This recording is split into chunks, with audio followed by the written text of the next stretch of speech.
Hey guys, Lingo here, and in this video I'm going to teach you guys how to position yourself a little bit better, especially for the last circle, how to get those wins. Once you get to the last circle, you committed so much of your time, you really got to get that win.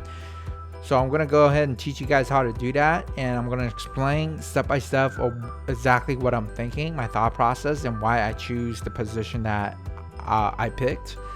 I went ahead and in this video I did 2 recons and I started going to the zone. Here's a gunfight. Notice how I only peek one guy at a time. The other guy is never able to, it's never 1v2.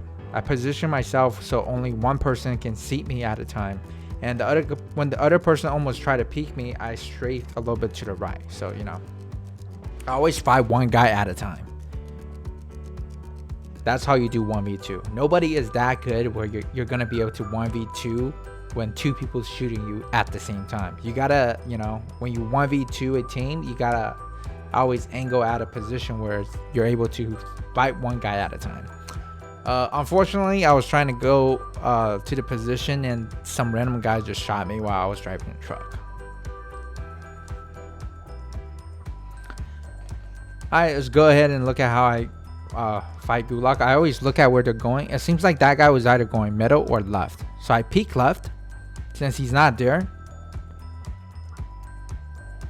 again, I move very fast. Every time I jump, I pre-aim. That's how you gotta win in Gulag. You gotta predict where they're going and pre-aim exactly where they're going. If they're not there, check another angle. And right here I heard someone that's coming back. So I heard that announcement, so and immediately I thought that he was going to go for that heli. So I aimed for that heli, but I guess this guy dropped a little too far. So easy kill there. Gulag guy came back. So anyways, I came back from the Gulag and I decided to drop at Dam because usually it's nobody drops there, so it's probably the best choice to go there and get some loot. So anyways, I got the heli. I flew up here so I can buy my teammate back with that buy station there, which I did. And right here, this is actually a very good spot. If you look at the circle, this is definitely in the zone. It could also still be in the zone for the next circle too. And we'll most likely just play the edge once we get here. And again, when you're about I'll say about 3 or 4 circles in, you should start positioning yourself in a way that when people pushes in, there's not going to be a lot of people. For instance, like who's going to be pushing in from where I'm at now? There's nothing. There's a mountain there. Nobody's going to be coming from the mountain, But let's say if I position myself a little bit towards like the military base, that's actually going to be very hot. A lot of people is going to be forced to push in towards me. So me being here is actually an excellent choice. Anyways, now that I'm actually forced to move, every time I'm forced to move out the circle, I always want to be the very first person to move. You don't want to stay and push with the gas. You only play the edge style when it's a wide open area. But for this case, there's a lot of places that's very easy to position and have teams being there to gatekeep you. So for instance, if I push when I'm forced by the gas, this team right here that I just killed, they would have killed me because they would have been at the bridge and they would have been gatekeeping whoever is trying to pass that bridge. So you always want to move early before other teams are also forced to move along with you. Again, you only play the edge style if it's wide open area where there's not a place where people can gatekeep the people that's coming in from the gas. So here's a little trick. I got on the heli and then I changed the C, so dropping down easily. That's the fastest way I found to lower your heli when it's not that high. I try to loot the guy and see if I have enough money to buy my teammate, but unfortunately that guy doesn't have that much money, so I couldn't buy my teammate back. So over here I flew my heli again, did a little trick, trying to fake someone that I'm about to drop, see if they'll come out. but you know, no one fell for it. Anyway, so there's 4 teams left, including excluding me, so there's 3 teams. I know one team already, that's the, you know, the king. And then I saw the other team that's to the left. I really want to drop to the bottom right. But before I drop, I want to get more information to know exactly where everybody's at. Again, I want to drop bottom right, which is right here. I went and hit it, do it.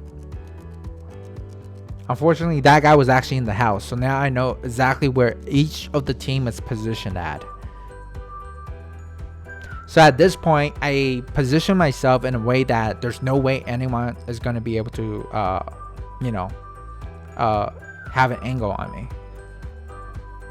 Which is, you know, attach yourself as close as possible to, you know, to the mountain. They can't see you that way, unless they peek all the way to the edge. But even when they do that, they probably still won't be able to see you, just because of how the mountain is, you know, angled. And the thing is, when there's 3 teams, like one team is at the top right, the other team of 2 is at the top left, they're worried about each other. So this guy right here, he's very unlikely to peek the edge trying to kill me, because he's trying to position himself where he's not going to get shot by me and the other team. So he's more worried about himself. And then at this point, I always push along with the gas. A lot of the times at the last circle, I like to be in front of the gas and keep positioning myself in a way where I'm at the edge and I don't have to move. See how I paused there for a second once I don't have to move? I'll be doing that again. I always do that when I'm at the last circle. So I will initially push along with the gas, get to the position where I'm at the edge of the last circle where it stops moving, and I'll stay there for a little bit. So again, I always rotate a little bit faster. I don't want to be pushed by the gas, especially when there's a lot of cover like this. It's perfect. So I saw the guy. I'm not going to shoot anybody here. I committed so much time that I'm not going to do anything stupid that jeopardized my win rate. And you're gonna see here, I can easily kill that guy and this guy too, but I didn't shoot either one of them until they kill each other. The guy killed the other guy, and that's when I kill him. And there you go. That's how you position yourself when you're at the last circle. And also near the last circle, I always like to be in the center. The center of the circle, always be in there and rotate early. Again, if it's wide open area though, you could play the edge style and be along with the gas. But if there's a lot of hiding spots where people can easily gatekeep you, then you gotta rotate early. That's basically how you gotta play late game too. So basically rotate early and be in front of the gas. I'm talking about the last gas zone now. When the gas is moving, you want to be in front of it, and you always want to be the first person to get into the cover. Because a lot of the times late game, especially when there's multiple teams, they're worried about killing each other. So a lot of the times, if you just run ahead and try to get it and cover, you're gonna be fine. Anyways, hope you guys enjoyed this video, and if you like this video or if you learned something new, please do consider, you know, smashing the like button and consider subscribing to this channel. It really helps me out. Thanks a lot, guys. I'll see you guys next time.